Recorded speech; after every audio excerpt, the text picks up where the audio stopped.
there's an immense tragedy building here because China has been so successful. It's accomplished what it could not accomplish for a century, which is to become a modern, wealthy, powerful country. And Xi Jinping is now threatening to undermine all of that with an absolutely senseless provocation of almost all the countries around him.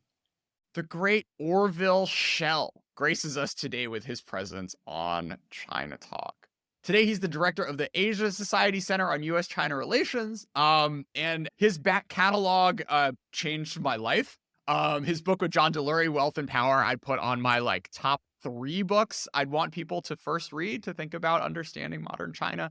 The Tiananmen Papers was an incredibly sort of formative piece of scholarship for understanding how the system really works. I'm also a huge fan of his document reader series that he put out over the years on different phases of Chinese history. And Orville's most recently an author of the sweeping 600-page novel telling the story of modern China through the lens of a family who lived through the 20th century, PRC. This is like an enormous treat for me, Orville. Thank you so much for coming on China Talk.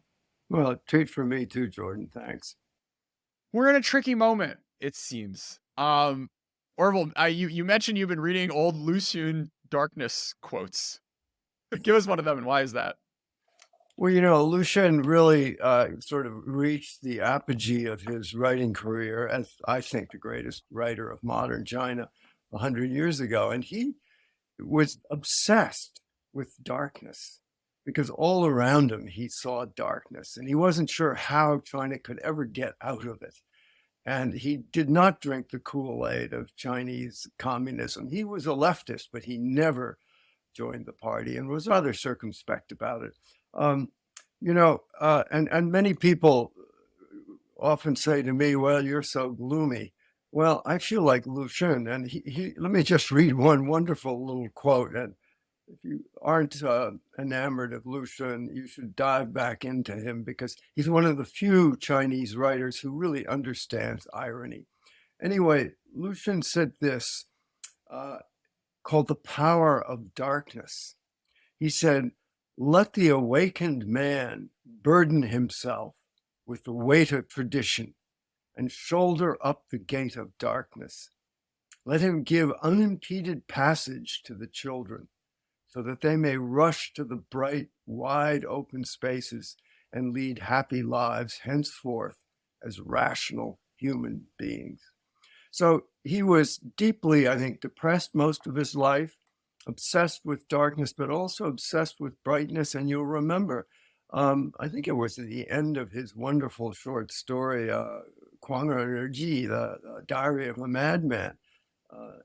It ended with "Save the children," as if that was, all that could be done in the period that he felt himself and China foundering in the teens, 20s, and 30s.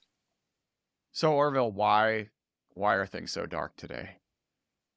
I think it's a combination of reasons, and it's very hard to sort of to kind of connect or to separate out what part comes from tradition and what part comes from Leninism. And I think those are the two kind of prevailing dark forces in China.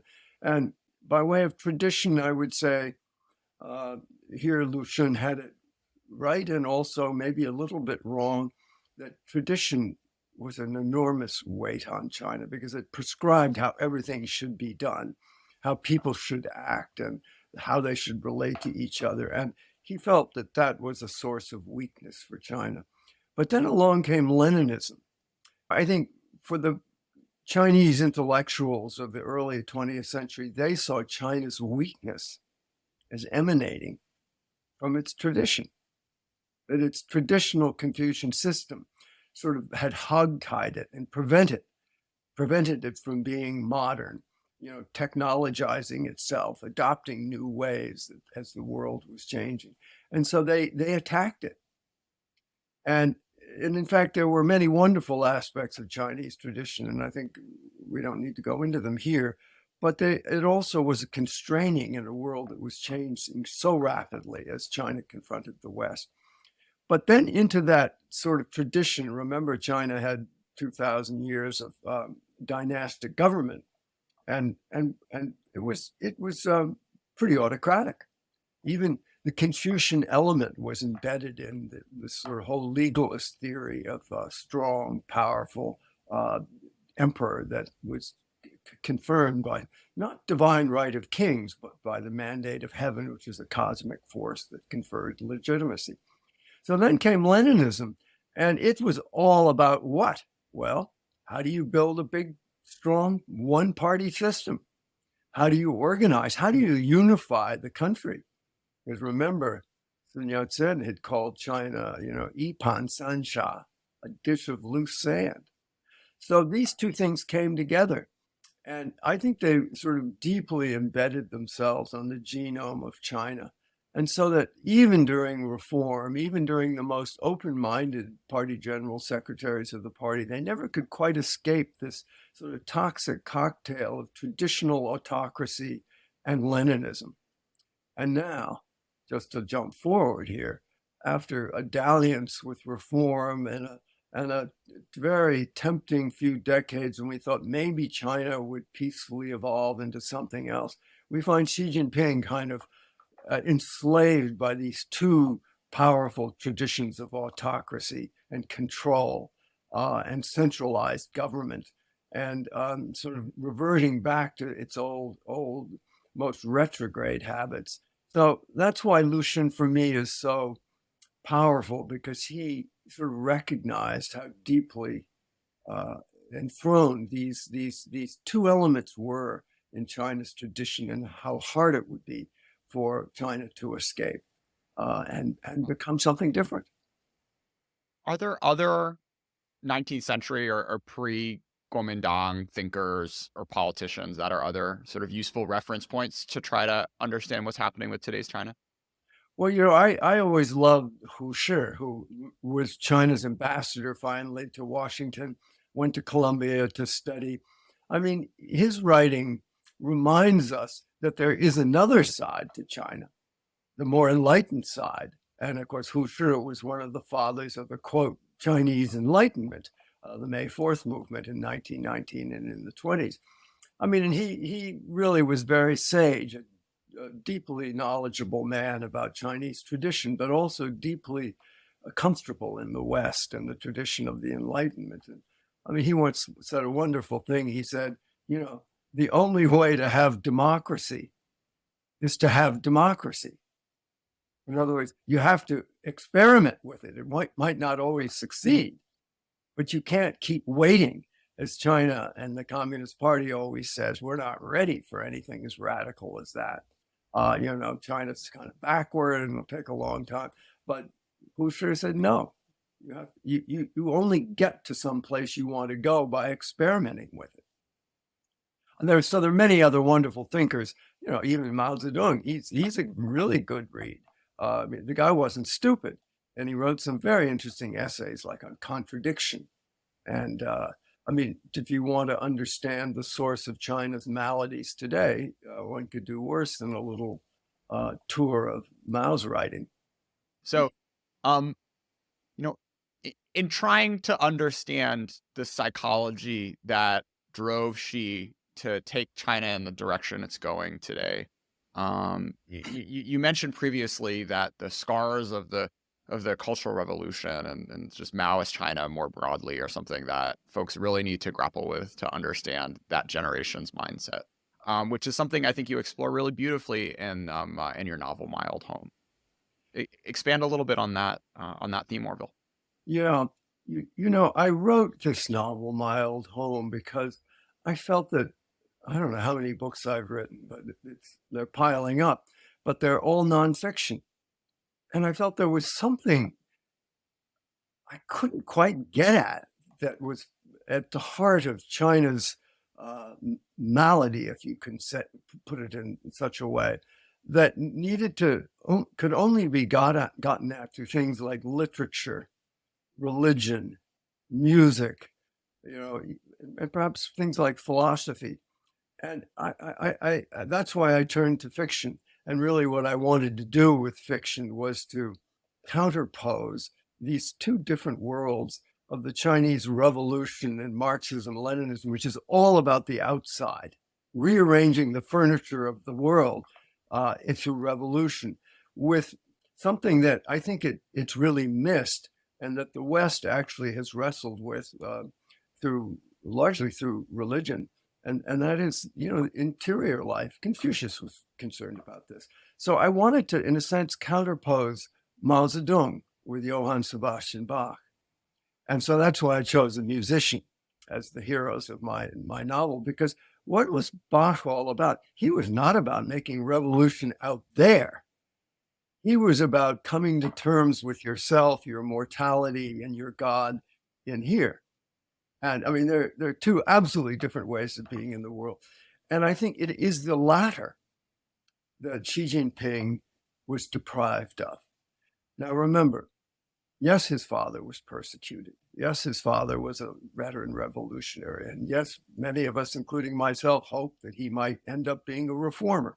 But he did not turn out to be a reformer. And so we ask ourselves, why? Who is he? What's his fundamental genetic makeup? And I think here's where, even Jiang Zemin went to Russia for a while. Deng Xiaoping went to France, Russia. Zhou Enlai went to France. Many other people went abroad. In other words, they had some countervailing influences in their lives that sort of leavened the loaf. But Xi Jinping grew up in China during the formative years, his formative years in the Cultural Revolution. And I think that was the track that got laid down. That was the toolkit he acquired. And he learned how to survive. He was in Shanxi province, for a very backward area of China. In fact, in 1975, when I went to China for the first time, and Mao was still alive and the Cultural Revolution was still going on, I went up to Shanxi, not far from where he was rusticating as a educated youth. But he learned how to survive in the Maoist world through control, through manipulation, through tight organization, distrusting people around him. It was a very hostile world, and that's his formative experience. It's not the experience of religion, of forgiveness, of compassion, of love of God, or even of Buddhist tolerance, or any of these things. It was, how do you survive in a deeply hostile, deeply fraught world? And that's who he is. That's what he knows how to do. And I think we see him in certain ways acting out the lessons of that he learned during his formative years about one as a human being and as a leader has to act and has to deport himself in order to survive in this very rough and tumble world of Chinese Communist Party politics.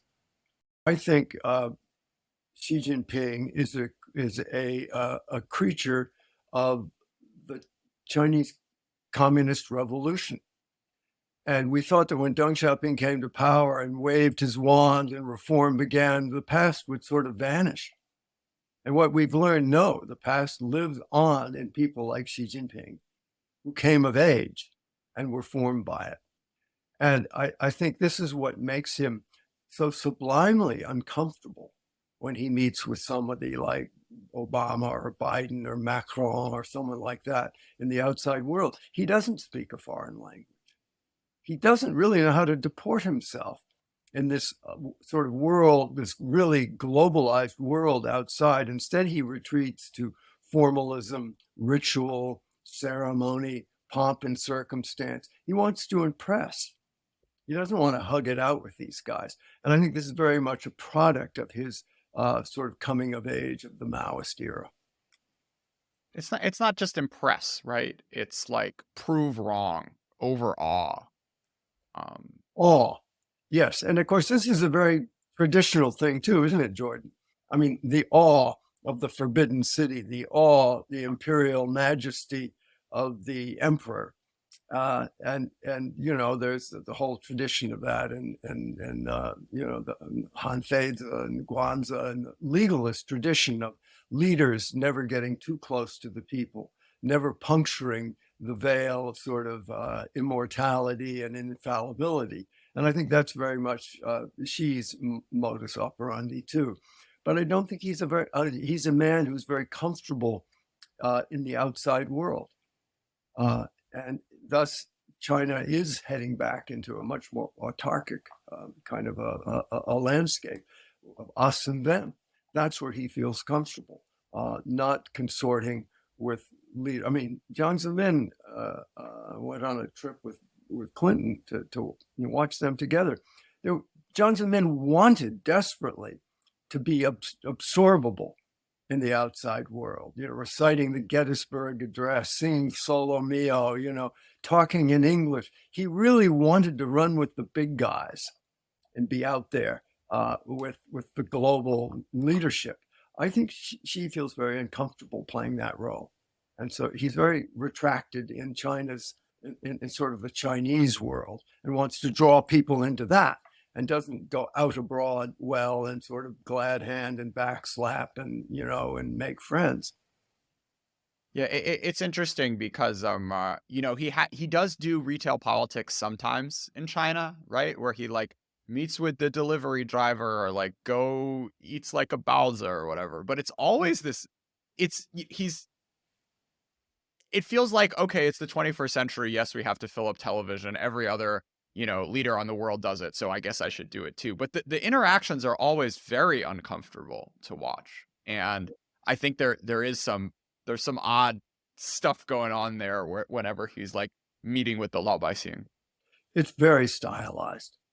It's almost like a play, a scripted play, where everything has to go according to the script. And we saw that, of course, in the Party Congress, where Hu Jintao wandered out, and they had to sort of defenestrate him, and nobody quite knew what to do. There was a sweet disorder in the dress, but it didn't kindle in anyone any wantonness. It was just a great big mess.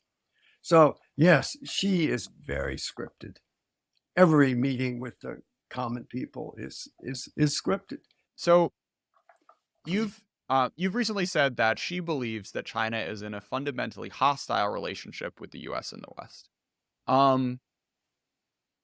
Thinking about sort of contingencies, like, was this inevitable for the sort of Chinese leadership class to convince themselves of this? This notion of there being an antagonistic contradiction, as Mao Zedong would have put it, Didui Maodun, one that cannot be solved except through struggle or violence, is very deep in China's sort of operating system. That doesn't mean it's the only thing there, but it means that at different times in modern history, the idea of the West is implacable and as only out to engage in regime change, whether through violent war or through what they call peaceful evolution, which is equally as toxic for the party. It's deeply there. And I think in certain times, like Hu Yaobang, Zhao Ziyang, even Jiang Zemin, it was relatively sort of latent, but it remained. And the reform element, the peaceful rise, the let's make friends with the West, let's globalize, was more ascendant. But with Xi Jinping, the notion of hostile foreign forces has come back to the fore again. And he deeply believes that there's an antagonistic contradiction between us and them, and that we would like to overthrow them. We would like to remove the Chinese Communist Party from the face of the earth. And, in a certain way, he's not wrong. But that doesn't mean we didn't do many decades of engagement, and 9 US presidents all supported engagement, which was dedicated to trying to slowly work with China, not turn them into ourselves or replicas of Republican democracy, but to make them a little bit more soluble in the global world so that we could at least work together. And for a while, it seemed to be hopeful and promising and possibly even successful.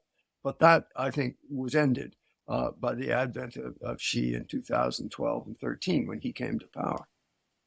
So, I mean, I guess the question then is like, if we're taking as a premise that Xi believed this as soon as he got into power, and it was baked into his worldview. Like, did whatever happened in the 2000s and 2010s that led to Hu kind of hardening and then the selection of Xi, do you think that was sort of baked in to the what we talked about at the beginning of the sort of like legacy of imperial stuff and the Leninism that's still in the system, or were there um uh contingencies like around 1989 or even after 1989 that could have played out in a different way? Well, that's question I think lies at the heart of sort of the matter. My own view is that China is a deeply unresolved political culture. It doesn't know which direction it really wants to go in. So it goes in one direction for a while and then another, not so different in many ways from some other countries that have these sort of different political forces at work. I think the tragedy was that in 1989, and remember, the 1980s was an extraordinary period in China where, I mean, I lived through the whole thing mostly in and out of China, and I couldn't believe what we were seeing, the degree to which the system was flexing. But 1989 ended that. And that was sort of the tragedy, not simply of the massacre, but that those tendencies of reform were amputated. But nonetheless, Jiang Zemin brought them back again to some degree. So that by the time he left power, it was relatively hopeful that engagement and the global compact with China involved might still go forward. And then we got this period of ambiguity under Hu Jintao. You've got him claiming the South China Sea, and remember this idea of core interest, which was stuff that you can't negotiate. And that was the South China Sea, Tibet, Xinjiang, other border regions. And that's when things started hardening up. And then along came Xi Jinping and his whole idea of a national rejuvenation and the China dream. It really froze things into a very rigid us and them posture, where the forces that had been latent of a hostile West in opposition to China came back with a vengeance. And that was the sad, tragic ending of engagement. And in my view, whatever successes China has had, which are not inconsiderable and must be acknowledged, there's an immense tragedy building here, because China has been so successful. It's accomplished what it could not accomplish for a century, which is to become a modern, wealthy, powerful country. And Xi Jinping is now threatening to undermine all of that with an absolutely senseless provocation of almost all the countries around him, make it very difficult for them to collaborate and for peaceful rise or peaceful development become the hour of the day. Instead, we have wolf warrior diplomacy, and we have blocks dividing like oil and water. Let's stay on the theme of tragedy for a second. What Greek dramatist most captures what we're currently seeing? Well, we spoke earlier about why one turns to fiction. I do think if you want to understand China, you've got to vault out of the world of policy. And because policy presupposes rationality and that there's a reasonable assessment of national interest in a rational way. And I don't think that's what people like Putin and Xi are doing now. I think what they're doing is very much grows out of their own insecure personalities, and both are deeply steeped in victim culture, grievance culture, and in this idea that the world is out to get us, disrespects us, disesteems us. And I think this creates a kind of a psychological syndrome that really needs a little bit of attention to sort of understand how they're making decisions and why they're doing things, which I think it's very hard to view as in the national interest of either of these two countries. And this is why I think China is potentially a bit of a tragedy, and why we have to turn to things like Greek tragedy. Because what's Greek tragedy all about? It's about able, smart leaders who have overweening ambition, very thin-skinned, and they go too far. That's hubris. And what's the outcome?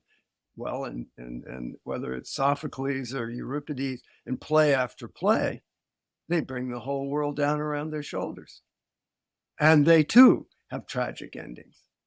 So I think there's a bit of something there that the Greeks really got the frailty, the fragility of human ambition, and when it gets overboard, and leaders get too pumped up on sort of their national glory, it can lead to very bad ending. Orville, have you read Julian Gewirtz's Never Look Back, China, which is basically like a political history of the 1980s? It's just sitting right beside my bed, and I have a couple of other books I have to gnaw through before I get to it. But I know Julian, and I thought, wow, bingo, that's it. That's right on the money. But of course, I lived through the 80s. I wrote 3-4 books about the 80s, and it was an astounding period. And it's a period we do need to go back to look at, to remind ourselves that the potentiality of China is not just Xi Jinpingism, that there is a whole other tradition of much more sort of outward reaching openness, and a kind of a more humanistic and tolerant tradition that grew out of the May 4th movement in the early part of the 20th century. So you have to remember, when you look at China, that what you see is not everything that's there. It's what force is ascendant at the moment in the form of the big leader who is ruling, but that there are these other incipient forces that are much different, much in contradiction with what Xi Jinping is all about. And they are latent, and they are there. And we saw them come out during the white paper revolution. We've seen them come out again and again and again. I was there for Democracy Wall in '79. I was there for 1989, 1 million people in Tiananmen Square. And these incipient forces are not gone. They're just slumbering. They will reappear. When, we don't know. That was one of the fascinating lessons of this book, is it's like, it's almost like the high politics version of that. Like, we know so little about what's going on in the heads of like any of the actors on this stage. And because people were really pissed after Tiananmen, a lot of people moved to the West and leaked their papers and brought their diaries, and so we got a little peek into what was going on in the heads of Huiyaobang and the other players on the stage in that moment. And you have to imagine that it's not everyone who is 100% on board with where the system is currently headed. No, it isn't. And Jordan, I was not only writing about China and doing all sorts of research on China, I was married to China. My wife was from Beijing. That meant I had the needle right in my arm. I mean, through her, I could see, suddenly it was like being conferred with a set of sort of X-ray vision glasses, because things that were a little bit obscure to me just as a white guy wandering around China. I speak Chinese, but still there's a kind of an impermeable membrane to get through. Suddenly I could get through with ease through her friends, our common friends. So I'm painfully aware that what Xi Jinping represents is not China. It's an aspect of China, a very powerful aspect of China. But there's an entirely different tradition that gained much momentum during the 20th centuries repeatedly. I mean, even Chiang Kai-shek in the nationalist government, remember, he had cabinet members, and high officials in the Kuomintang government that were Christian, that spoke very good English, French, German. He was his government, it was corrupt in many ways and autocratic in certain ways, but it was also very globalized and very comfortable. Remember his wife, Sung Mei-ling, she addressed Congress during World War II in perfect English, went to Wellesley. And Chiang Kai-shek became a Christian himself, and so was Sun Yat-sen, even though he was also very traditional. What role does America and the rest of the world have to play in sort of making sure there's enough reagent for whatever else there is in China?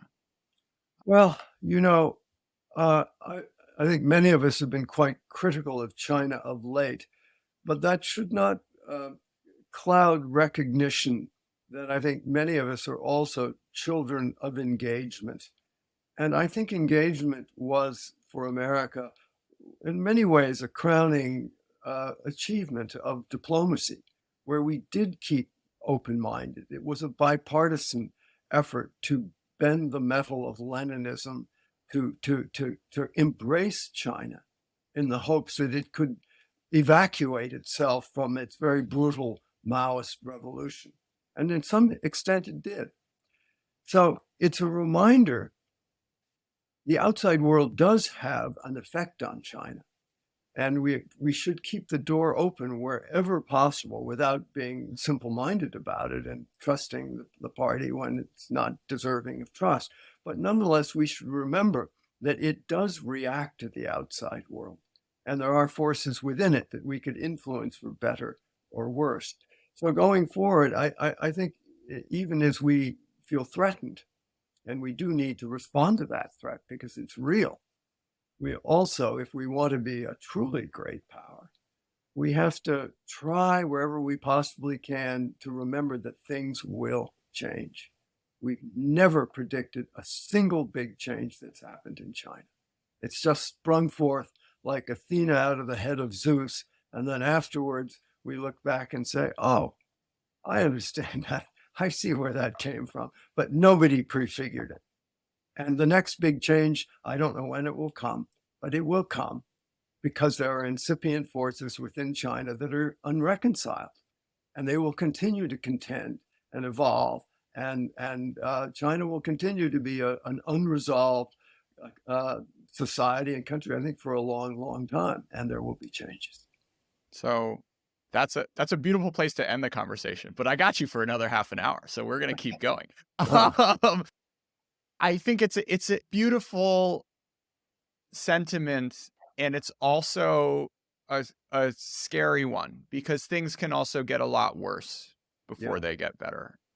In your opening to your Republican era reader, you have the quote from J. William Fulbright, which presumably he gave before the Korean War started, saying that it is of great importance that we try to learn something more about the strange and fascinating Chinese nation, about its past, its present, about the aims of its leaders and the aspirations of its people, because we may be heading toward war with each other. And it is essential that we do all we can to prevent that calamity, starting with a concerted effort to understand the Chinese people and its leaders.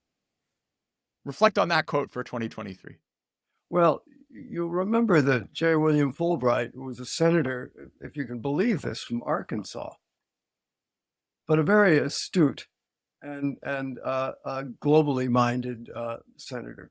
And he held subsequently some of the most interesting hearings on China in the Senate. As I recall, he was head of the Senate Foreign Relations Committee. And I think we need to do that again. Now, we have the Senate Select Committee, the new committee run by Mike Gallagher in the House, and they may do something like that. But I think this is exactly the kind of thing we need to do again, not simply to understand China as an enemy or a hostile force that we may have to oppose, which is important, but also just to understand it.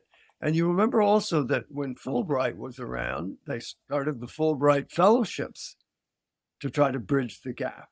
They also had, as I recall, a National Defense Education Act, which gave hundreds of millions of dollars to universities to train people like me to learn Chinese and study Chinese politics and history.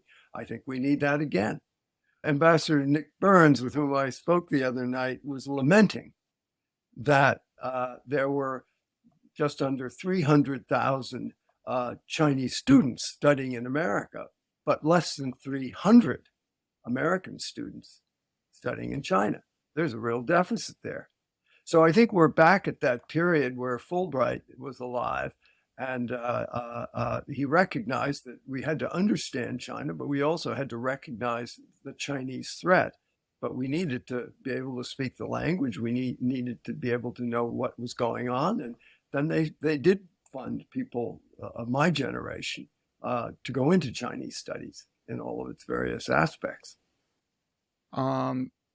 So we're hitting a lot of inflection points. Just last week, CNKI, the sort of like Chinese equivalent of JSTOR, which holds like every mainland social science paper, decided that no one's allowed to access it from outside the PRC.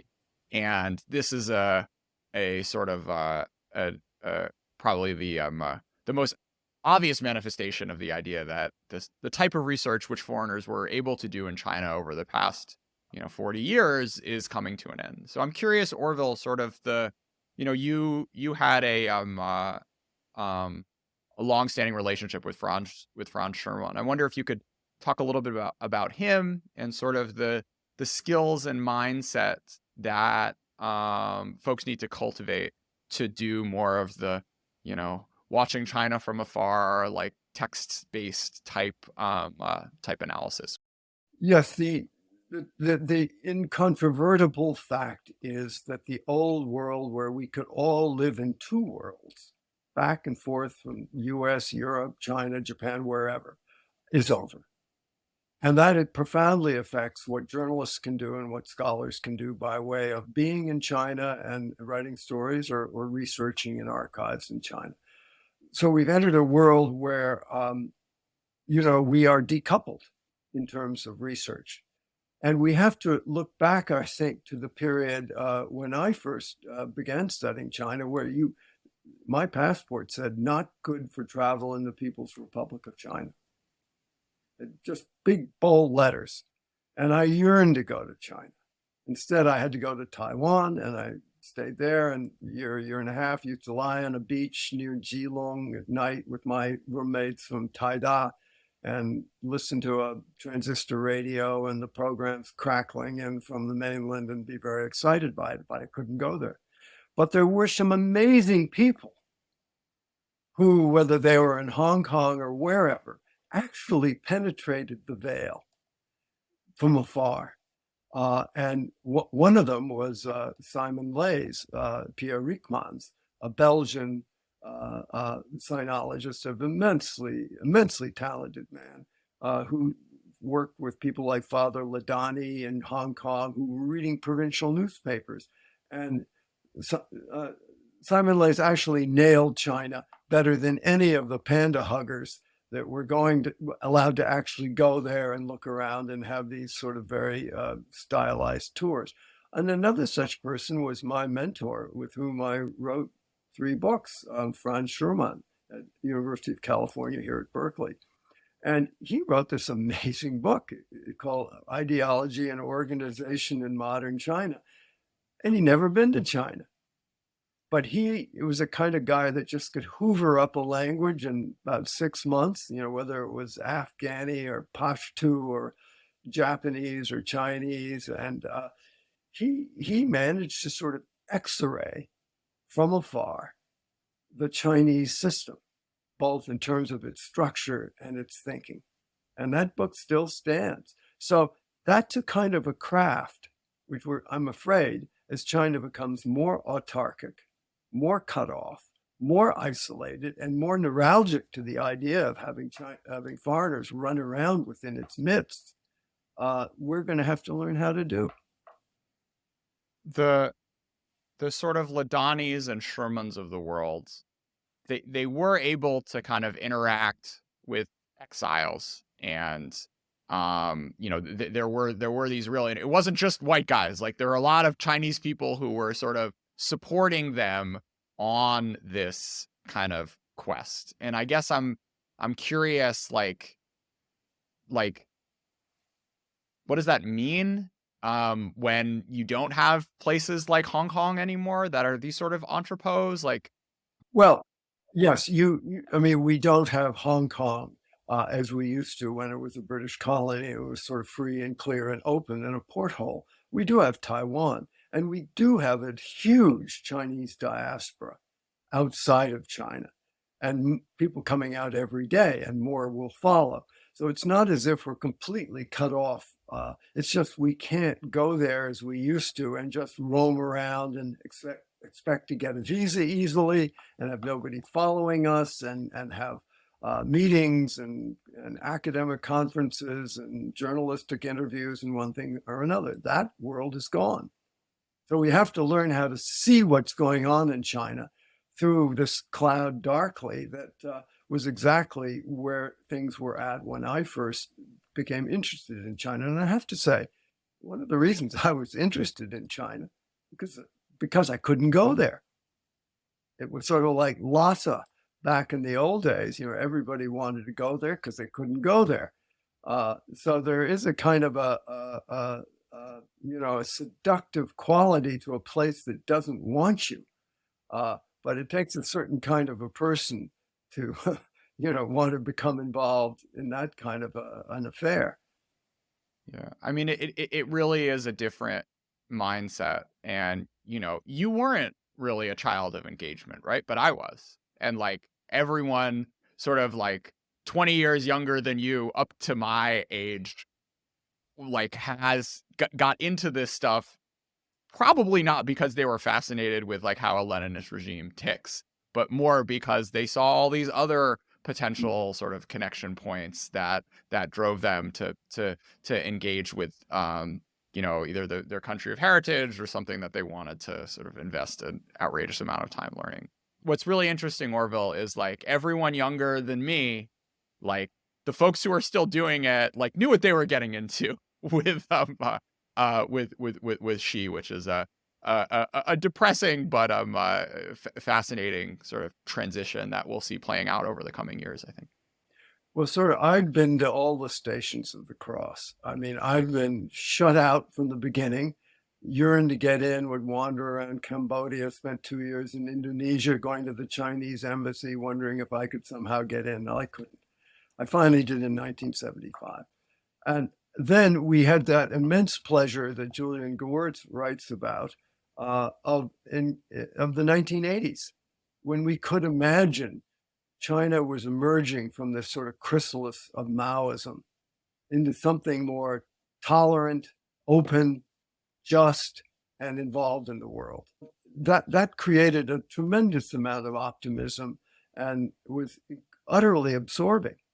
And then, as we discussed, 1989 came, and then ultimately Xi Jinping sort of ended that whole promise and set us back into a world that it's not the Maoist world, because China's much more wealthy and much more powerful, but it is a world where we're going to be more and more cut off. And I think companies, are very foolish if they don't have a plan B for decoupling.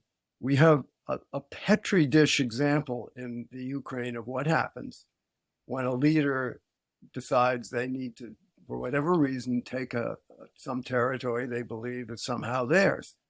And that could easily happen in the Taiwan Straits. And then, things are going to decouple with a vengeance. Whether you have a plan or not, whether you want to or not, it doesn't matter. Then it'll be over. So this is where the gloomy part of me gets into gear. I think there's a real possibility that could happen. I hope not. And we should do everything to prevent it. But this is going to rent the fabric of the world that we knew over the last 20 or 30 years. And if it does happen, it will throw us back into an irrevocably divided world that will make the Cold War, I think, look rather like child's play. I'm going to come back to that, but I want to stay with the personal for a second. So you talked about sort of being on the different stations of the cross, and mentioned to me that like just life is easier when you say and write what you think, and just try to be sort of like be in truth. Expand on that point before we get back to World War III. Well, I think I've lived my whole life, even during the 80s, the question of access, of visas for journalists, scholars, and businessmen is absolutely critical, because without it, you're dead. If you get excommunicated, it's like being, ostracized. So the sword of that sort of Damocles hung over all of our heads, but it became more and more intense after 1980. And the threat that we could be cut off did condition what we were able to say, write, and even think. And I have to say that the one thing about the pandemic, when we couldn't go there, I think it relieved a lot of people of that burden. And I myself, at my age, of course, I'd love to go back to China. My wife's parents still live there, and I haven't seen them since she passed away. I have many, many friends who I haven't seen for a long, long time, but I am ready not to go back. And Chinese love to talk about liberation. And I have to say that as a writer, an avocation for which being able to write what you really think is the most elemental and important aspect of your whole existence, to have that kind of liberation to say what I think and not worry what the Chinese Communist Party is gonna how they'll respond and whether they'll excommunicate me or not, is an immense relief. And it's one of the great reliefs, I think, of growing older, is that you can decide, all right, I don't need to worry about my future career. It may depend on China, but not necessarily being able to go there. All right, I guess we have to come back to Taiwan. Why? Why? I think,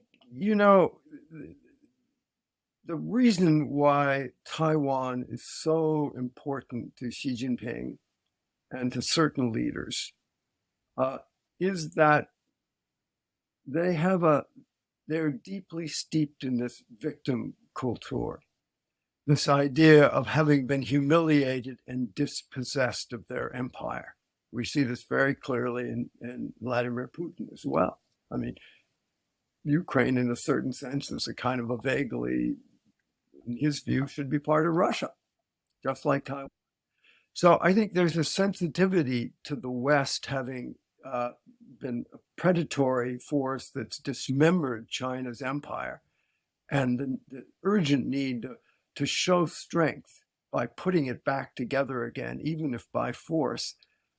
It's a bit mutant, but it's powerful.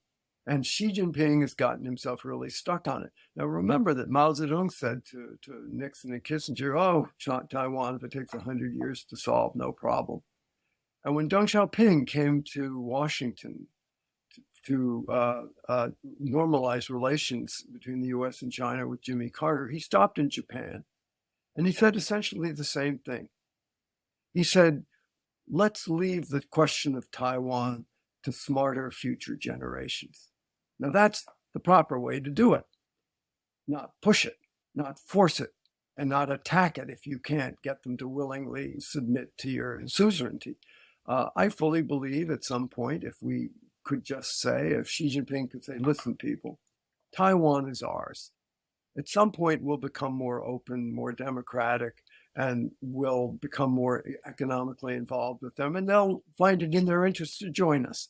Let's wait until that time and not push it to a blow up right now. That would be a smart thing to do. Not renounce the claim, but don't push it the way Putin did in the Ukraine and blow the world up. And here, I think, is where Greek tragedy helps us understand Xi. He cannot do that because his ambition is too overweening. His sense of any sign of concession evinces weakness, is too repugnant to him. So we run into a complicated human being who I think is throwing the switch on this in a way that could be catastrophic. Strategic ambiguity. Does it make sense still? It's one of those things that doesn't make a lot of sense. And in the Ukraine, you might say, well, why the hell didn't we just let him into NATO? Maybe that would have stopped Putin. On the other hand, I think, to cancel strategic ambiguity now would be such a provocation, and it would hit Xi Jinping exactly at that point of his insecurity and his sort of sense that he is being disrespected, and he would take deep umbrage at it and would feel, I think, he has to respond. So I think it's probably best to leave it alone, but to arm the hell out of Taiwan as deterrence and really ramp up the porcupine strategy to make China feel that Taiwan is indigestible. And it would be very foolish to attack them. I think that's the best we can do. There's a sort of interesting counter argument that some folks are saying with Putin and Ukraine, that like it is like it's like impossible for Putin to stomach the idea that he could lose to Ukraine, which is not even, a people in his mind, but the sort of maybe the off ramp is like, look, we ended up having to fight NATO, and like NATO's big, bad, and powerful. So like, okay, I get it. We can't really defeat them, and so maybe that's like the face saving way out. I mean, I guess losing to America is not a face saving. Or yeah, no, I mean, I think they're incapable of saying we can't win, it doesn't work, let's just cut our losses and get out, because the matter of face, nobody's written until recently a book on the question of face in China, which is a deeply important element. Some guy, I just got the book at the University of Hong Kong, did just write a book. I haven't read it yet, but this is also true of Putin, the face question. So these kinds of, again, psychological considerations have to be factored into our policy. And I think wherever possible, we don't want to deny Xi face, but nor do we want to have to engage in the kind of panda hugging that, sort of is deceptive and throws us off balance. So I think we really do need to reckon with Taiwan as something worth supporting, worth defending, both because it has microchips and it is a functioning democracy. But keep the door open, don't violate strategic ambiguity, and wherever possible, seek not to provoke Xi, because he's a poor, weak creature and he will respond, even if it's against his national interest and brings the world to a cropper. I want to come back to 1989 and the U.S. response to that moment. Well, I spent the whole spring there watching that demonstration every day, going down to the square. It was an amazing period. I think of all of the things that the actual historical events that I've actually been able to watch firsthand, this was the most monumental and the most interesting. And we all know how it ended. And I think what was so striking for me is that when it did end in the Beijing massacre, the commitment of the United States to somehow continue engagement was so strong in first President Bush that he sent his national security advisor, Brent Scowcroft, secretly to Beijing. And he did not even tell Jim Lilly, his ambassador. It was that secret. And Scowcroft went to see Deng Xiaoping, who was deeply, I think, hurt and wounded by what had happened. And a friend of mine, David Shambaugh, recently got the transcript and gave it to me of that meeting with Deng Xiaoping. And the striking thing about it was that instead of Deng Xiaoping begging Scowcroft not to cut China off and not to be completely alienated by the massacre. It was Scowcroft begging Deng Xiaoping not to abandon the, quote, friendship that he said President Bush felt with China and felt with him. And Deng Xiaoping was just heaping the criticism on Scowcroft, saying, you caused this, your peaceful evolution, your democracy, agenda was what caused this. And Scowcroft is saying, please, please, please, we want to be friends with you. We want to keep the relationship going. And it was very uncertain what the outcome was going to be. What did that say?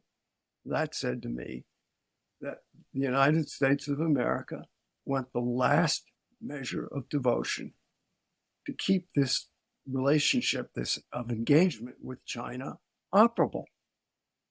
And it also suggests that, in a certain sense, as we see now under Xi Jinping, it was China that destroyed engagement, not the United States. 9 presidential administrations on both sides of the aisle supported it. And I think that's a bit of a tragedy too. It is an interesting hypothetical if at that moment the sort of consensus around engagement ended up becoming much more of a political debate in the US, and to what extent perhaps Beijing leadership may have looked at that and understood what they could potentially be losing out on if the US really made contingent, put much more aggressive strings attached when it came to domestic Chinese governance on what the U.S. was willing to engage with China economically in the 90s and 2000s. I mean, I think that's wrong, because I think Deng showed, and the system showed its cards of where it stood on that stuff. That having the CCP be the preeminent and sole political voice in China was the thing that mattered more than anything. But curious, maybe Orville if H.W. Bush and Scowcroft and then Clinton saw China in a different way, really saw China in a different way post 89, how that might have that timeline might have played out. Well, we might have gotten to where we are now earlier, but they kept a steady course, and Clinton went to China and got along quite well with Jiang Zemin, and we gave them permanent most favored nation status, let them into the WTO in 2001. I think America really did make an extraordinarily good faith effort to keep engagement going, and it did keep going. And I remember being in China in the 1990s and hearing people proclaim peaceful rise, and that was good, and it could have worked. But these other incipient tendencies of viewing the West as antagonistic, which came directly out of Lenin, his theories of imperialism. There's an insoluble contradiction between the imperialists and the imperialized, the colonialists and the colonialized, on and on and on and on and on. So could you say this was destined to happen and we shouldn't have tried? My view is no, we should have tried. We did try. It was a good try. And there were times when it actually might have worked. In the end, it didn't. And we're reverting now to the old model, the retrograde model that Xi Jinping grew up with. And it's very frightening. And it could have catastrophic consequences for the world.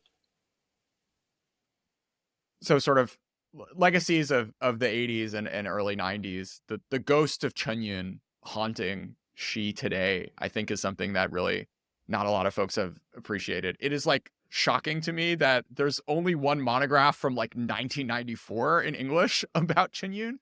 But how do you see the sort of way that he saw the world in terms of, spiritual pollution and, the way that the market should, the state should be influenced in the private sector, and just governance in general echoing in today's China? Well, there have always been these contending forces. more Marxist-Leninist and more sort of open to the outside world in contention within China. And during the 80s, Chen Yun represented the more sort of conservative forces. And then after 1989, they gained ascendancy again for a while. So it isn't as if Deng Xiaoping, after he waved his wand in 1978 and 79 and started reform, all the revolution, all of the old thinking went away. It went kind of into hibernation in people like Chen Yun, but it was there, and it came back at times when he could say, "See, I told you so," like after 1989. So, and we see this, it's like a barber pole, it just goes around and around and around, and there are different mixes of these different forces at different times as they wax and they wane. And I think this is the part of China that if we could get some major new study program going, we would want to emphasize that China is a state, is a state, a society, and a nation in a deeply resolved state of ambiguity. And the Americans even are somewhat ambiguous, but at least we have our foundation documents. At least we sort of have a basic compass course. China doesn't. And I don't think the Chinese Communist Party and Leninist theory is going to be ultimately what guides this country forever. And it's going to have to morph and evolve into something else, and it will. Let's close on some book recommendations. What do you think? What do you think folks should be reading nowadays, Orville? Well, one writer I've turned back to just because he nailed it back in the 60s when everybody else was kind of bumping around in the dark, not sure whether to panda hug or be anti-communist, was Simon Leys. I mentioned him earlier. And there's a wonderful, wonderful book that a man called Philippe Paquet wrote about him. And I think what makes Simon Leys such an extraordinarily important figure is that he didn't allow himself to be blown off course from what he was seeing and discerning and understanding about China past, because he was a deeply knowledgeable classical sort of Chinese scholar, but also the present. And he went to the Belgian embassy right after he wrote China Shadows. It was just after the Cultural Revolution began. As the cultural attaché, he had to change his name. That's how he got his name, Simon Leys, because he couldn't use Pierre Ryckmans because he was going to be in the Belgian embassy, and that he had this very anti-communist book coming out. And he wandered around the streets of Beijing, and he just looked at what was happening to all the monasteries, temples, historical sites, and he wrote what he saw. And he had it absolutely right. When everyone else was saying, well, maybe Mao Zedong has got the answer, and, the French Maoists were just out of control. And Simon Leys went on television and radio with them in France, and he really gave them a whooping. They didn't know what the hell they were talking about. Andre Malraux and all of these leftist Italians and French. So read him. If you want to see someone who is not distorted in his thinking by whatever forces or access or business or other interests they may have, read Simon Leys. There's a beautiful essay collection that was published about a decade ago called Hall of Uselessness. And it's just, I love these like Renaissance guys. I mean, he's writing about Victor Hugo. He's writing about Chinese classical poetry. It's just an incredibly, great like tour through a remarkable mind. And he wrote a novel about Napoleon. No, listen, I like these people who are, when you read back, he passed away, but you can see they're absolutely true to what they see, and they're not allowing the friendship association or the academic tenure process or whatever to distort what they're seeing and understanding. And I think we need more of that, not posturing, not political, sort of prejudice, but people who see clearly, speak honestly, write succinctly, and just say what they see. Okay. More books, please. Well, I can mention books that I found really important. There was a book by Deng Xiaoping and John Fairbank, which is a collection of translations of Chinese works from the late Qing dynasty, which are really interesting today because you saw that some of these themes are rather eternal and repetitive about China's neuralgia, about having to deal with the West, accepting the West. How do you borrow without feeling humiliated or changing the essence of your own culture and your own belief system? I mean, how do you interface with this very powerful Promethean outside world without becoming a victim or without becoming subservient? So it is a reminder, this book, it's Chi Chao, Kang Yo Wei, all kinds of early people writing about this interaction, that China's difficulty in encountering and absorbing and integrating itself in some comfortable way with the outside world is nothing new. So it's called China's Response to the West. China's For response. those. Yeah. So this is the thing, is like going through your and other documentary readers. I love like document collections, but the problem is like the past 2 decades, man, the writing has gotten a lot worse. It's really, at least Mao, he was like very dramatic and there's all this craziness, but now it's just this like bureaucratism, which is such a bummer to spend all your day reading. Jordan, my colleague, and Kevin Rudd, who's now becoming ambassador to Washington from Australia, he got his DPhil recently from Oxford by reading all of Xi Jinping's speeches. I don't know how the hell he did it. I mean, that's like eating styrofoam for me. But he actually did it and extracted from it, I think, some, Xi Jinping, it's all there. He said what he's going to do, but it's just incredibly turgid and not very interesting, except if you really want to it's like reading corporate reports. Yeah. So I think, we're back in that world. We've got to read this stuff because that's our window. And if we close that window and we can't go there, we'll be flying blind. So Orville, I'm running this right after an interview I did with Stephen Roach, who also sort of explored some of these like psychological themes about the US and China. I'm curious, what you think he gets right and what you think he may be sort of underappreciating. I think Steve Roach gets right the fact that we are on very different narratives. I think what he does not get right, because he has largely been treated well, is the lack of reciprocity. And that without reciprocity, you really don't have a game. You don't have a dialogue. You don't have anything meaningful. So until I think China is willing to reciprocate, I think we're never going to be able to transcend our different dialogues and our different narratives. And I think that's an important recognition to have, that it is actually has not been the United States, and I've been very critical of our government over my lifetime, that has prevented that. Now, we may be heading into a territory where Republicans and Democrats both, are down on China and make that more difficult. But up until now, everybody's been trying to keep the damn door open. Even Matt Pottinger said to me all during the Trump administration, the door is open. Please come through.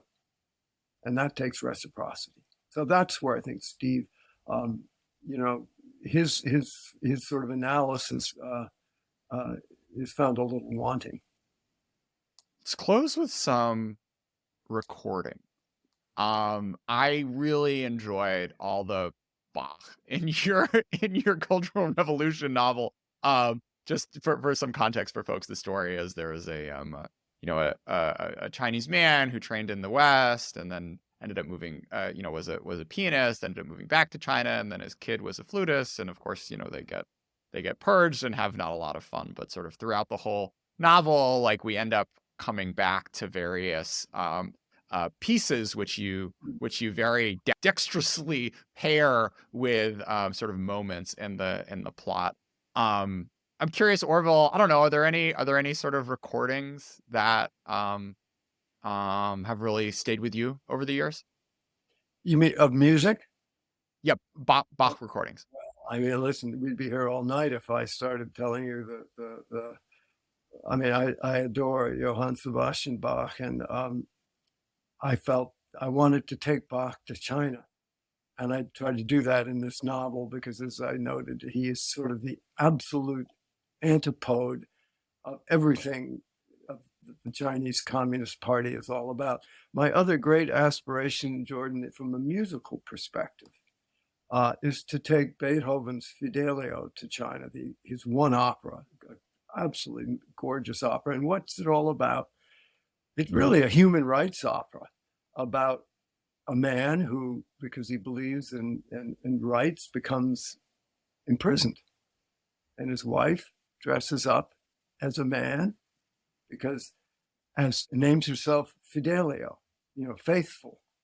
And she goes and she manages to get into the castle of the evil Don Pizarro, where her husband is imprisoned, and befriends the jailer, and the jailer's son falls in love with our daughter falls in love with her as a man, even though she's a woman, gets down into the prison. And anyway, it's a long and wonderful story.